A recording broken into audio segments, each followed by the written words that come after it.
तुलसी मस्तक तब नवे धनुष बाण हुआ। मेरा मस्तक तब, क्यों मैं तो उसी को जानता हूँ, इसके अलावा मुझे किसी का परिचय नहीं है जीवन में, मैं तो और किसी से जानता ही नहीं, मेरी आंखों में कोई एक ही चीज बसी हुई है। और इसलिए अगर तुम धनुष बाण लिए हुए हो तो मैं तुम्हें प्रणाम करूंगा, तुम्हें झुक जाऊंगा, तुम्हें लीन हो जाऊंगा, क्योंकि उसके आंख में, उसके चिंतन में, उसके विचार में इसके अलावा कुछ बिंब नहीं है। और ठीक इसी प्रकार से अगर शिष्य, तो शब्द तुलसी था इसलिए मैंने राम शब्द किया, जब शिष्य है उससे जुड़ा हुआ शब्द गुरु है। वह गुरु में जब बनेगा और उसको हर क्षण, हर चिंतन, हर विचार, ये गुरु ने आज्ञा दी है, ये मुझे काम करना है, क्यों करना है, कैसे करना है, कब करना है, क्यों करना है, इस करने से मुझे क्या लाभ है, और नहीं करूंगा तो मेरा क्या बिगाड़ देगा। तुम 5 इंच और गुजर सकते और तुम तीसरे तुम्हें कोई रोक नहीं रहा है, और तुम शिष्यता छोड़ करके पति बन जाओगे, पत्नी बन जाओगे, हत्यारे बन जाओगे, कसाई बन जाओगे, व्यभिचारी बन जाओगे, तो कोई गुरु तुम्हें पकड़ के रोकेगा नहीं। ये तो तुम्हारी ड्यूटी है कि तुम पीछे सरकना चाहते हो, आगे जाना चाहते हो, ये तुम्हारी ड्यूटी है। गुरु तो तुम्हें बताता है हरिद्वार में गंगा तो अपनी जगह बह रही है, ये तुम्हारी ड्यूटी है, तुम उसमें स्नान करना चाहते हो या पोखर में स्नान करना चाहते हो। तुम्हें पोखर ये नहीं कहेगा तुम हरिद्वार में गंगा में जाओ ही जाओ, और गंगा तुम्हें पकड़ करके अपने में डुबोगे ही नहीं, गंगा अपनी जगह बह रही है, कोई तुम्हारे लिए दोष नहीं है। मगर यदि तुम गंगा में, और शीतल गंगा में, और पवित्र गंगा में, और देव गंगा में स्नान करना चाहते हो तो तुम्हें उस तरफ 1-1 इंच बढ़ना ही पड़ेगा, गंगा की तरफ बढ़ना पड़ेगा। और गंगा में जब डूब जाओगे तो अपने आप में पवित्र हो जाओगे, दिव्य बन जाओगे, क्योंकि तुम्हारा शास्त्र ही है। गंगा तुम्हें कहती है तुम आओ, ये तुम्हारी ड्यूटी है कि तुम पोखर में स्नान करके खुश हो, और ये तुम्हारी ड्यूटी है कि तुम गंगा में अवगान करो। ये तुम्हारी ड्यूटी है कि तुम व्यभिचारी बन जाओ, कसाई बन जाओ, झूठ बोल जाओ, छल करने लग जाओ। ये तुम्हारी ड्यूटी है कि गुरुमय होकर के सत्य स्वीकार कर सको, अपने आप में गुरु की तरफ बढ़ सको, गुरु में लीन हो सको। और गुरु में लीन होने का तरीका है कि गुरु ने जो कुछ कहा है वो करना ही है। गुरु जो कुछ कर रहे हैं वह नहीं करना है, जो कहे वह करना है। गुरु वो क्यों कर रहा है उसको हम समझ पाएंगे तो बहुत आगे की बात है। गुरु के करने के पीछे कई कारण होंगे, क्योंकि गुरु को तुमसे भी संबंध है, गुरु का उस ब्रह्म से भी संबंध है, गुरु का उस साधना से भी संबंध है, और अगर गुरु है तो उसको सन्यासी जीवन से भी संबंध है। गुरु का अपने आप से भी संबंध है, गुरु का अपनी साधना से संबंध है, तो तुम्हारी साधना से भी संबंध है। इसलिए गुरु जो कुछ कर रहा है उसको तुम नकलची बनने की जरूरत नहीं है, क्योंकि तुम उस जगह पहुंचे हुए नहीं हो जिससे गुरु की क्रियाओं को समझ सको। तुम खुद राम नहीं बन सकते, तुमसे राम बन नहीं सकता। वो तो राम को अपने उस रूप में, उस कृष्ण को राम के रूप में देखना चाहता है, वो जैसा है उसको आत्मसात करना चाहता है। वह खुद कहे मैं तो खुद धनुष बाण लेकर के अब मैं राम हूं, नहीं बन सकता। इसलिए शिष्य की पूर्ण परिभाषा ही तब है जब 1-1 इंच सर के गुरु की ओर हर क्षण, और तब हो सकता है जब हर क्षण गुरु मंत्र में लिप्त हो, क्योंकि जब गुरु मंत्र में लिप्त हो दूसरे विचार आएंगे, वो संचय भाव में जागृत नहीं हो। काम करते हैं, गुरु का काम करते हैं, चिंतन करते हैं तो गुरु का चिंतन करते हैं, देखते हैं तो गुरु की मूर्ति को देखते हैं, विचार करते हैं तो गुरु के बारे में विचार करते हैं, सुख देते हैं तो गुरु को सुख देने की कल्पना करते हैं, और लीन होते हैं तो गुरु में लीन होने की क्रिया करते हैं। यह चिंतन, यह विचार धीरे धीरे गुरु में होते होते होते जहां गुरु में आत्मसात हो जाएंगे, अपने आप ब्रह्म में आत्मसात हो जाएंगे। फिर वो ब्रह्म अलग चीज नहीं है, क्योंकि वो तो कहता है ब्रह्म तो अजन्मा है, अविचार है, निर्विकार है, उसका कोई स्वरूप नहीं है, उसका कोई आकार नहीं है, शास्त्र तो ये कहता है। मगर उस ब्रह्म का साक्षात्कार या ब्रह्म को देखने की क्रिया, उसका आकार कैसा है, उसका आनंद कैसा है, वह गुरु के अंदर घुस करके ही देख सकते हैं। तो गुरु ब्रह्म तक पहुंचा हुआ है, पहुंचा हुआ है तभी तो गुरु है, नहीं तो फिर उसको शिष्य कहते। इसलिए जब बुद्ध उस बुद्धत्व को प्राप्त, उस ब्रह्म से साक्षात्कार किया, जिसको वह बुद्धत्व कहते हैं, उसको अपन ब्रह्म कहते हैं।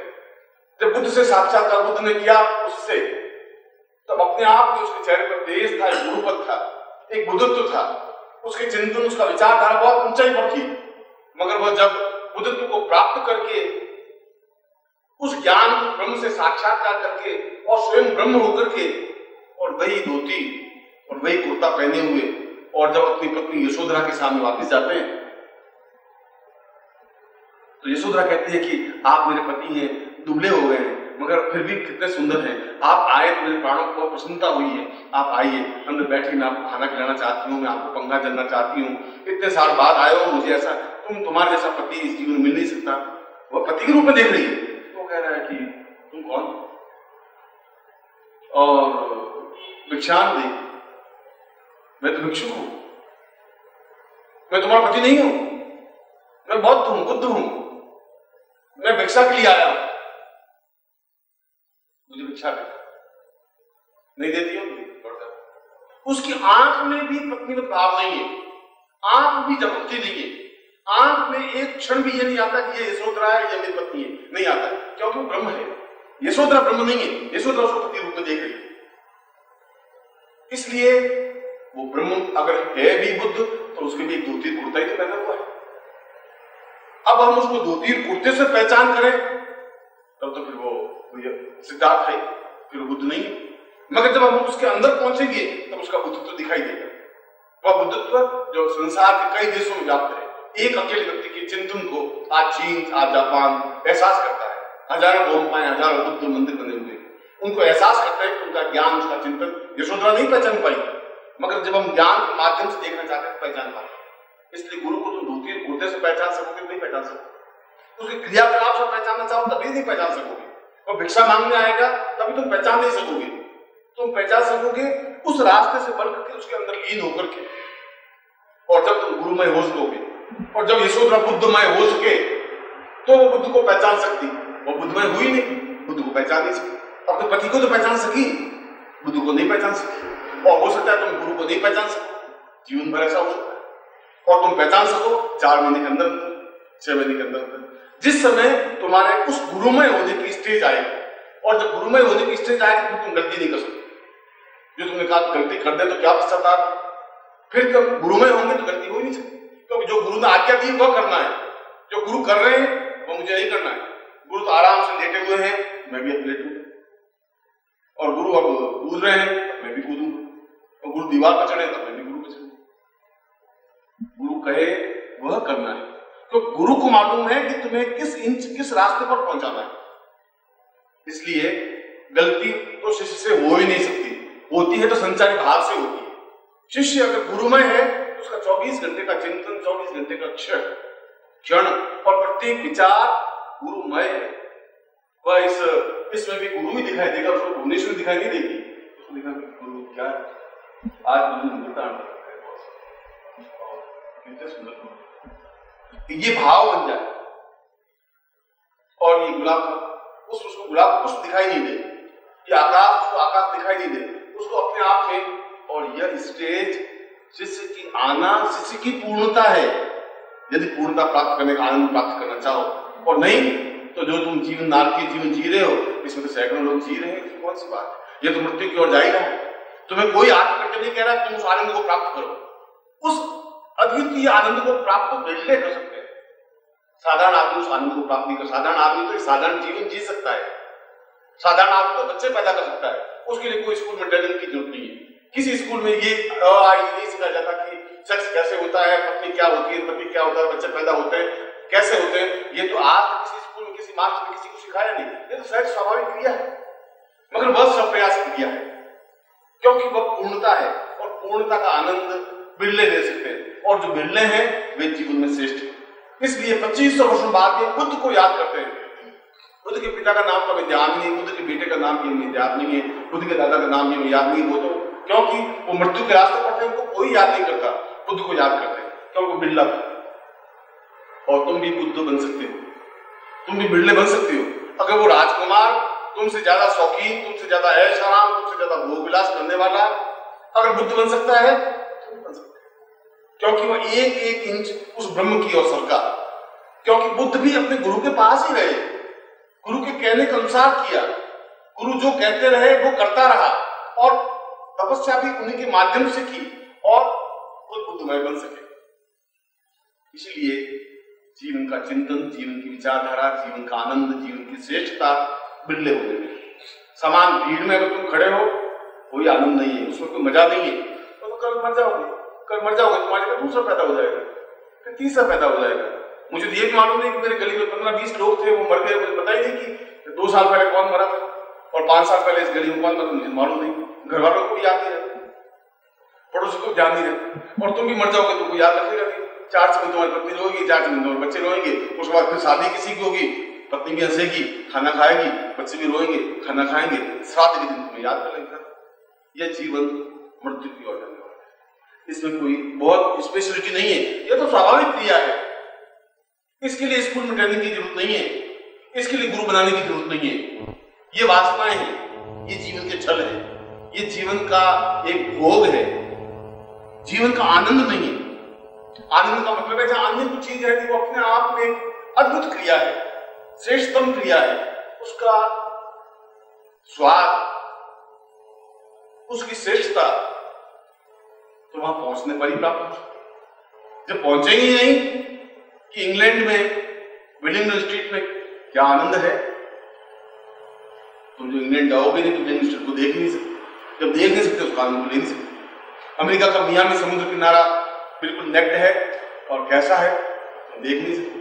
तुम जाओगे तभी तो महसूस होगा कि क्या है, भोगमय है कि नहीं है, अच्छा है बुरा है, उसका आनंद क्या है कैसा है, वो तो वहां जाने पर ही तो दिखाई देगा। और उस ब्रह्म से साक्षात करने पर कितना आनंद है। और यदि हमारे शास्त्रों में, हमारे वेदों में, हमारे पुराणों में और हमारे उच्च कोटि के ज्ञानियों ने कहा है कि ब्रह्मानंदम परमपदम केवलम ज्ञान मुक्ति, उस जीवन का श्रेष्ठतम स्थिति, मनुष्य के जीवन की श्रेष्ठतम स्थिति, मनुष्य के जीवन का श्रेष्ठतम आनंद ब्रह्म से साक्षात्कार करने में। अब उन्होंने कहा है तो सारे पुरुष मूर्ख नहीं थे, सारे शास्त्र मूर्ख नहीं थे, सारे ज्ञानी, सारे चिंतन, शंकराचार्य, बुद्ध, महावीर और विश्वामित्र, गार्गी, रत्रि, कणाद, वेद और सामने सब मूर्ख नहीं थे, तुम अकेले बुद्धिमान नहीं। अब उन्होंने कहा है तुमने उस आनंद को चखा है और तुम भी उस आनंद को प्राप्त कर सकते हो इस जीवन में भी, अगर तुम उस एक ही इंसर्ट, क्योंकि तुम्हारे मेरे बीच में केवल 5 फुट की दूरी हो सकता है, 4.5 फुट की दूरी नहीं। जो दूसरे शिष्य हैं, जो झालावाड़ में रहते हैं, जो सिरोही में रहते हैं, जो मथुरा में रहते हैं, जो काशी में रहते हैं, हो सकता है उनके मेरे बीच में 10 फुट की दूरी हो। वो कभी कभी आते हैं, मिल लेते हैं, गुरुदेव जय हो, गुरुदेव की जय हो, 5 फल रख देते हैं, नाट रख देते हैं, चरणों का हाथ लगा देते हैं, फिर अपनी उस माया में चले जाते हैं। उनकी मेरे बीच में 10 फुट की दूरी है, वो रहेगी 10 फुट दूरी, क्योंकि उनके ओठ केवल गुरु कहते हैं, उनका शरीर गुरु नहीं कहता। वह शरीर से गुरुमय नहीं है, वो प्राणों से गुरुमय नहीं है, केवल एक लफा थी, एक शब्द है, भ्रमजाल है, एक धोखा, एक छल है, जो अपने आप को भी दे रहे हैं, गुरु को भी दे रहे हैं। वो सोचते हैं कि गुरु को चरणों में झुकने से गुरु बहुत खुश हो जाएंगे और 5 फल रख दिए और एक काम मुझे रख दिए। ये तो अपने आप को धोखा दे रहा है, गुरु को भी धोखा दे रहा है, और गुरु भी धोखा खा रहे हैं, तो खाना पड़ेगा और कोई रास्ता। वह गुरुमय नहीं बन सकता। जब गुरु नहीं बन सकता, गुरुमय नहीं बन सकता, फिर वो आनंद की प्राप्ति नहीं कर सकता। इसलिए मैंने कहा कि उनके मेरे बीच में 40 फुट का डिफरेंस है, तुम्हारे मेरे बीच में 4 फुट का डिफरेंस है, और उस 4 फुट की दूरी को तुम कम कर सकते हो। ये तुम्हारा सौभाग्य है कि तुम 4 फुट की दूरी पर ही हो। अब तुम जितने संचारी भाव कम कर सकोगे, जितने गुरु मंत्र में लीन हो सकोगे, जितने अपने मन में गुरु को धारण कर सकोगे, जितना गुरु का कार्य कर सकोगे, जितने गुरु के अंदर घुस सकोगे और गुरुमय बन सकोगे, उस ब्रह्म को पा सकोगे, उस ब्रह्मानंद को पा सकोगे, तब तुमसे गलतियां नहीं हो सकती, फिर प्रायश्चित की जरूरत नहीं है, फिर दूसरी चीज ही नहीं है, क्योंकि तुम खुद ही गुरु, तुम खुद गुरु की आत्मा हो, गुरु के प्राण हो, गुरु की चेतना हो, गुरु का शरीर हो। इसीलिए शिष्य द्वैतमय होता है, मगर द्वैतमय होते होते अद्वैतमय बन सकता है। इसलिए जो श्रीवास्तव ने प्रश्न किया कि वह द्वैत है, अद्वैत कैसे बने, शिष्य की ड्यूटी क्या है, शिष्य का धर्म क्या है, शिष्य का कर्तव्य क्या है, और मैं उसको देता हूं कि शिष्य द्वैत है, गुरु और शिष्य अलग अलग है, और वो अलग अलग द्वैत अद्वैत बन सकता है, धीरे धीरे सरकता हुआ, एक एक दिन सरकता हुआ, कल से आज से कल और नजदीक, क्योंकि वह पूर्णतः उसके चिंतन में लीन रहे। मशीन भी चला रहा है तो गुरु का कार्य है, गुरुमय है, गुनगुनाहट है, गुरु की गुनगुनाहट है, कोई भजन भी गा रहा है तो गुरु का भजन गा रहा है, वो अपने आप लीन है, गुरु में लीन है, दिखाई देता है गुरु दिखाई देता है, स्टेज आ सकता है। और ऐसी स्टेज आना उस ब्रह्म से साक्षात्कार करना है, और उस ब्रह्म से साक्षात्कार करना बुद्धत्व को प्राप्त करना है, और बुद्धत्व को प्राप्त करना जीवन के टॉप पे पहुंचना है, जहां पर आम आदमी नहीं पहुंच सकता, लाखों में से एक व्यक्ति पहुंच सकता है, 2 व्यक्ति पहुंच सकते हैं। इसलिए तुम्हारे मेरे बीच बहुत कम फासला रह गया है, और मैं दिन बहुत समय कम रह गया है, इसलिए उस फासले को हम कितना जल्दी पार कर सके ये तुम पर निर्भर है।